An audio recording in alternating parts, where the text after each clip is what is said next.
ஓம் சாய்ராம். அனைத்து சாய் பக்தர்களுக்கும் வணக்கம். சாய்ராம், சாய் சீனு. சாய்ராம், இன்றைய தினம் இந்த வீடியோ பதிவில் நம்ம பாரதியாருடைய எள்ளு பேரன் நிரஞ்சன் பாரதி அவர்களை நம்ம சந்திக்க வந்திருக்கோம். சாய்ராம், சாய்ராம், திரு நிரஞ்சன் பாரதி அவர்கள் பல இலக்கியங்கள் நூல்களை எழுதியிருக்காரு. சமீபத்தில் நம்ம சாய் சச்சரிதத்தை கூட ஒரு ஆடியோ லான்ச் பண்ண போகிறாரு.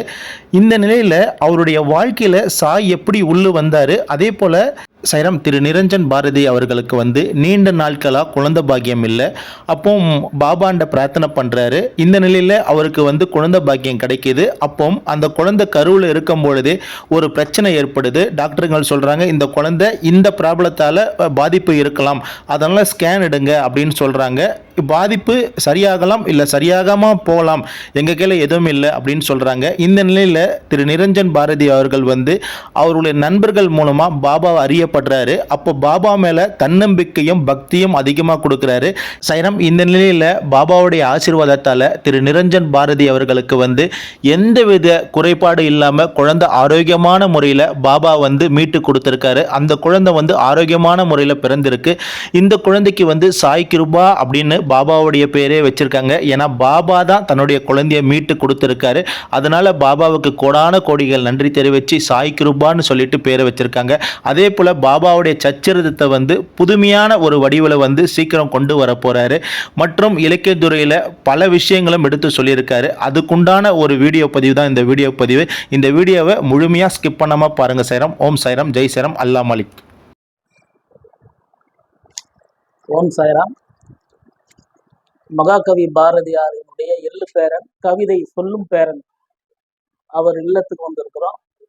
மகாகவி பாரதியார் பற்றியும் சாய் அவருடைய லீலைகள் அவங்க வீட்டில் நடந்தது இதெல்லாம் ஒரு இடத்துல பேசலான்ட்டு வந்திருக்கிறோம். ஜெய் சாய்ராம். வணக்கம் சார். வணக்கம். வணக்கம். ஓம் சாய்ராம். வணக்கம். ஓம் சாய்ராம்.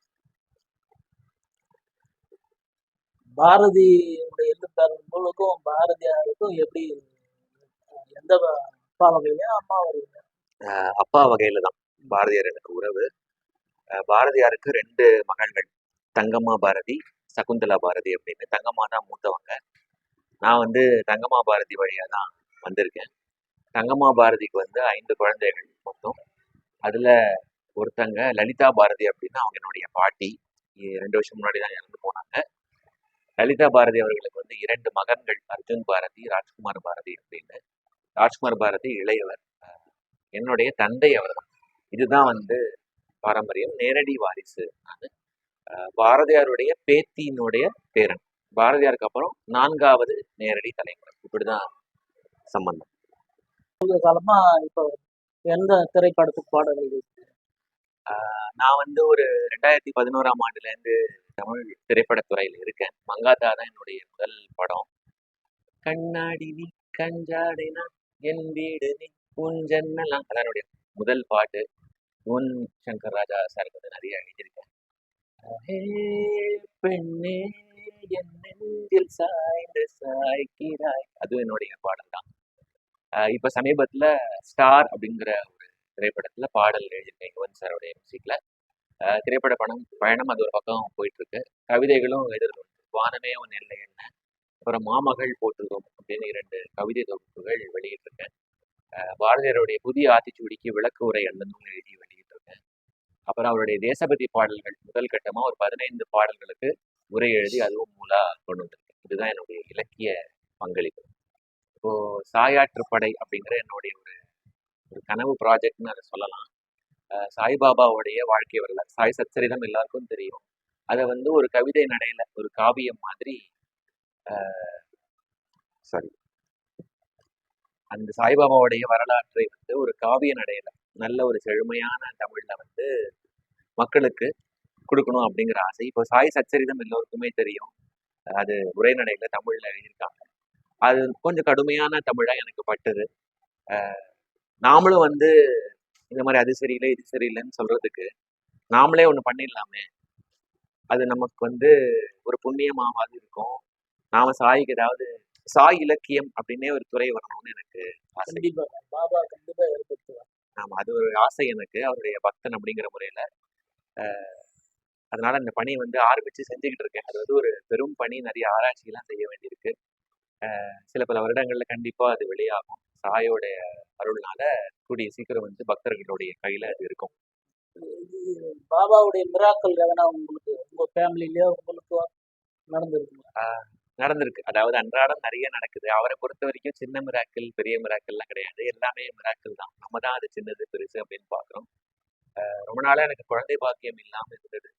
ஆனா சாயோடைய அருளால பற்பல சோதனைகளுக்கு பிறகு ரொம்ப ஒரு தங்கமான, ரொம்ப அழகான, ரொம்ப அறிவான ஒரு பெண் குழந்தை எனக்கு வந்து பிறந்தது. அது ஒரு மிராக்கிள் தான். ஏன்னா உயிர் பிழைத்து, அதாவது அவங்க அம்மாவோட கருவுல இருக்கும்போதே உயிர் பிழைத்து வந்ததே சாயோடைய ஒரு அற்புதம் தான். அதாவது டாக்டரே வந்து அது பிறக்கறதுக்கு வாய்ப்பு இல்லைன்னு சொன்னாங்க. ஆமா, அதாவது ஒரு சிண்ட்ரோம் ஒண்ணு பாதிச்சிருக்கு உங்க குழந்தைய.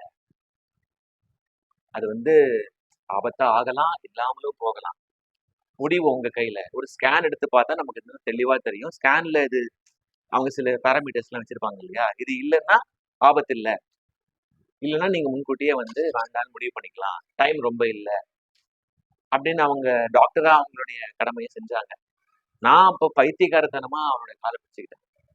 இப்ப எனக்கு ரொம்ப நெருங்கிய ஒரு ஃப்ரெண்டு, ஒரு தோழி இருக்காங்க. லதா அம்மா. லதா அப்படின்னு வடலூர்ல இருக்காங்க. அவங்களுக்கு வந்து ஒரு சித்தர்கிட்ட ஒரு அறிமுகம் உண்டு. மேச்சேரி ஐயான்னு அவங்க சொல்லுவாங்க.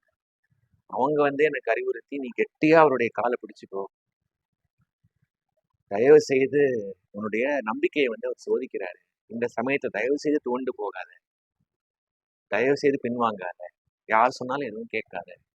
கண்மூடித்தனமா நம்புனாங்க. அவங்க சொன்ன வார்த்தைகள் வந்து ரொம்ப எனக்கு ஒரு உத்வேகத்தை கொடுத்ததுனால, யார் சொன்னையும் என்னை சுத்தி என்னெல்லாமோ பேசினாங்க. ஆனா நான் வந்து அதை உள்ள எடுத்துக்கல. எங்க அம்மா ரொம்ப பயந்தாங்க, அப்பா ரொம்ப பயந்தாங்க, சுத்தி இருக்கிறவங்க எல்லாம் ரொம்ப பயந்தாங்க. கண்டிப்பா எனக்கு பிறக்கும், எப்படி இருந்தாலும் நான் ஏத்துப்பேன், அவர் பார்த்துப்பாரு அப்படின்னு. அதுக்கெல்லாம் லாஜிக்கே கிடையாது. இதெல்லாம் வந்து ஒரு அறிவுள்ளவன் செய்வானா அப்படின்னு எல்லாருக்கும் தோணலாம். அது ஒரு பைத்தியக்காரத்தனமான பக்தி தான். அப்படி இருந்தேன். தெய்வாதீனமா வந்து எந்த ஆபத்தும் உங்க குழந்தைக்கு இல்லைன்னு ஸ்கேன் ரிப்போர்ட்ல வந்துருச்சு. அப்புறம் வந்து தொடர்ந்து நான் வந்து வியாழக்கிழமை வந்து இங்க பக்கத்துலேயே ஒரு சாய்பாபா கோவில் இருக்கு. அங்க போய் அன்னதானம் பண்றோம். அதுவும் என்னுடைய தோழி அவங்க கொடுத்த அட்வைஸ் தான். அதை வந்து சின்சியரா ஃபாலோ பண்றேன். தினம் சாய் சச்சரிதத்துல இருந்து ஏதாவது ஒரு பகுதி படிப்பேன். ஒரு சாப்டர் வைஸா படிக்கணும் அப்படின்னு நினைக்க மாட்டேன். ஒரிஜினல் நான் வந்து இப்போ மராட்டியில தானே ஒரிஜினல் இருக்கு. அதை வந்து ஆங்கிலத்துல மொழிபெயர்த்திருக்காங்க. அது இன்னும் நல்லா இருக்கு, முழுமையா இருக்கு. அதை எடுத்து தினம் படிப்பேன். அவர் சம்பந்தமான நிறைய காணொளிகள்லாம் பார்ப்பேன். தொடர்ந்து செஞ்சுட்டே தான் இருக்காரு. அவ இந்த கண்டத்தை தாண்டி வந்தது என்னுடைய பாப்பா. அதனால என் குழந்தைக்கு வந்து சாய் கிருபா அப்படின்னு தான் பேர் வச்சிருக்கு. குழந்தை வந்து அவருடைய பிளெஸ்ஸிங் அப்படின்னு பொருள் அந்த பேருக்கு. அந்த மாதிரி நிறைய இருக்கு. இப்போ ஒரு ப்ராஜெக்ட் வந்து சாயோட அருளால கிடைச்சிருக்கு. அவருடைய சச்சரிதத்தை வந்து குரல் மூலமா பதிவு செய்யக்கூடிய ஒரு வாய்ப்பு ஒரு ஆப்காக பண்ணியிருக்கேன். அது வந்து வர 28ஆம் தேதி வெளியாகுது. ஸோ எல்லாம் அவர் தான் டைரக்டர் என்னுடைய வாழ்க்கைக்கு. ஸோ இந்த சினிமாக்காரங்களாம் ரொம்ப ஸ்டைலாக சொல்லுவாங்களா, டேரக்டர்ஸ் ஆக்டர் அப்படின்லாம் சொல்லுவாங்க. ஸோ நானும் அதை சொல்லிப்பேன். நான் வந்து டேரக்டர்ஸ் ஆக்டர் தான். சாய் வந்து இயக்கம், நான் வந்து நடிகன், அவ்வளோதான். இப்போலாம் ஆணவம் வந்து தலைக்கு ஏறுதோ அவர் வந்து ஒரு குட்டுவாரு. வந்து பாரதியாரே சொல்லியிருக்காரு கண்ணனை பத்தி எழுதும்போது, உள்ளத்திலே கர்ப்பம் கொண்ட போதினில் ஓங்கி மிதித்திடுவான் அப்படின்னு சொல்லியிருக்காரு. அதுதான் வந்து அன்றாடம் நடக்குது. ஆணவத்தை வந்து மெல்ல மெல்ல அழிக்கிற வேலையை அவர் செஞ்சுட்டு இருக்காரு. இன்னும் அவர்கிட்ட நாம நம்மளை கொடுக்க இன்னும் அதிகமா அவரை நம்ம பெறலாம். இதுதான் சுற்றுச்சூழல், அது மேல ஆர்வம் அதிகம். அது சம்பந்தமா ஒரு சில பாடல்கள்லாம் பண்ணியிருக்கேன். இந்த பிளாஸ்டிக் பொல்யூஷனுக்கு எதிராக ஒரு பாட்டு. கரெக்ட். அதுவும் நல்லதொரு வீணை செய்தே அப்படின்னு அந்த வரியே தொடக்க வரிகளா வச்சு நான் என்னுடைய நண்பன் கார்த்திக் அது ஒரு பாட்டா வெளியிட்டிருக்கோம். அந்த மாதிரி நிறைய செய்யணும்னு திட்டங்கள் இருக்கு. இயற்கைக்கு ஆதரவாக, சுற்றுச்சூழல்.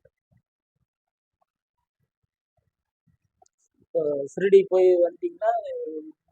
இல்ல, ஷிரடி இது வரைக்கும் போகல. ரொம்ப நாளா காத்துட்டு இருக்கேன். சீக்கிரம் அவர் வந்து அழைப்பார் அப்படின்னு நம்புறேன். நடக்கும்னு நம்புறேன். ஷிரடிக்கு வரணும்னு நானும் பாபா பிரார்த்தனை வைக்கிறோம். ஜெய் சாய்ராம். நிச்சயமா, கண்டிப்பா அது உங்க வாழ்க்கை பழிக்கணும்னு நானும் வேண்டிக்கிறேன். வாய்ப்புக்கு ரொம்ப நன்றி. ஓம் சாய்ராம்.